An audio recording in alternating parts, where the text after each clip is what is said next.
The war between Iran, Israel, and the U.S. rapidly expanding across the Middle East. So Iran and allied militaries launched missiles and drones at Israel, Gulf Arab states, and U.S. military targets on Monday, as American and Israeli warplanes intensified strikes inside Iran. So the Pentagon confirms 4 U.S. troops have been killed, 5 seriously wounded in Iranian attacks. That number up from what we previously had been reported, 3, now up to 4 U.S. troops killed.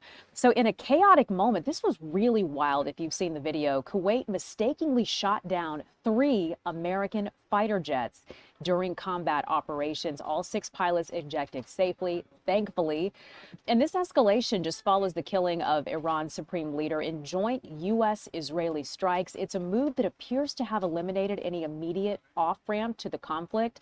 So Iranian-backed Hezbollah fired missiles from Lebanon into Israel, while Iraqi militias claimed drone attacks on U.S. forces. Regional oil infrastructure has also been targeted, sending global energy prices higher. Impacts of that already being felt.